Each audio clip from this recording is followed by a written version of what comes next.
एक समय की बात है जब आकाश, धरती और मन के बीच की सीमाएं दिव्यता की रोशनी से मिट चुकी थीं। कैलाश पर्वत की गोद में एक अद्भुत मंदिर था जहां भगवान शिव और माता पार्वती का प्रेम पूरे ब्रह्मांड को आलोकित कर रहा था। मंदिर फूलों से सजा हुआ था, दीपों की ज्योति हवा में झूम रही थी और वातावरण में मंत्रों की मधुर ध्वनि गूंज रही थी। माता पार्वती अपने अंतर्मन में स्नेह और करुणा की मूर्ति थीं। एक दिन उन्होंने यह सोचा कि उन्हें ऐसा पुत्र चाहिए जो बुद्धि, बल और भक्ति तीनों का संगम हो। उन्होंने मिट्टी से एक बालक का निर्माण किया और अपनी शक्ति से उसमें प्राण फूंके। वह बालक अत्यंत सुंदर था, उसका मुख कमल जैसा था और उसकी आंखों में मासूमियत की चमक थी। पार्वती ने उस बालक को अपना पुत्र मान लिया और उसका नाम रखा गणेश। एक दिन जब पार्वती स्नान कर रही थीं, उन्होंने गणेश को द्वार पर खड़ा कर दिया और कहा, जब तक मैं ना आऊं किसी को अंदर मत आने देना। उसी समय भगवान शिव वहां आए। गणेश ने उन्हें रोक दिया क्योंकि मां का आदेश सर्वोपरि था। शिव को यह बात अनुचित लगी और एक भीषण युद्ध हुआ।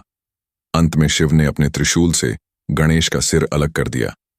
जब पार्वती ने यह दृश्य देखा, उनका हृदय टूट गया। उन्होंने क्रोध और शोक में पूरे ब्रह्मांड को हिलाकर रख दिया। पार्वती के दुख से सारा जगत अंधकारमय हो गया। देवता भयभीत हो उठे और शिव से विनती करने लगे कि वे गणेश को पुनर्जीवित करें। तब शिव बोले, जो पहला जीव मुझे उत्तर दिशा में मिलेगा उसका सिर लाकर गणेश के शरीर से जोड़ दो। उनके सेवक एक हाथी का सिर लेकर आए। शिव ने उस सिर को गणेश के शरीर से जोड़कर उनमें फिर से प्राण डाले।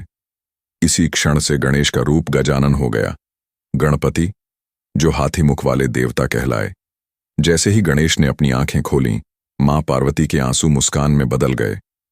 भगवान शिव ने उन्हें गले लगाते हुए कहा, अब से तुम सभी देवताओं में प्रथम पूजनीय रहोगे।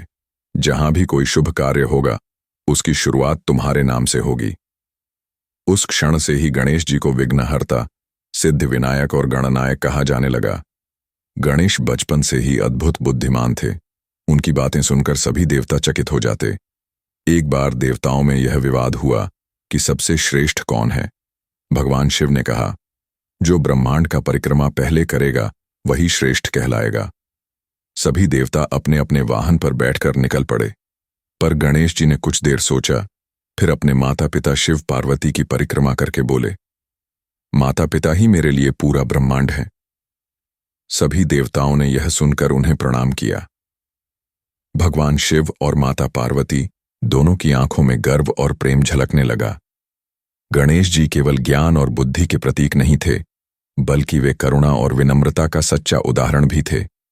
जब कभी किसी देव या मानव को बाधा आती, गणेश अपने छोटे से वाहन मूषक पर बैठकर तुरंत सहायता के लिए पहुंच जाते। उनकी मुस्कान सबके दुख हर लेती थी। उनके आशीर्वाद से जहां भी अंधकार होता वहां प्रकाश फैल जाता। माता पार्वती अपने पुत्र को देखकर गर्व महसूस करती थीं। भगवान शिव अक्सर उनके साथ बैठकर दिव्यता और संतुलन की बातें करते।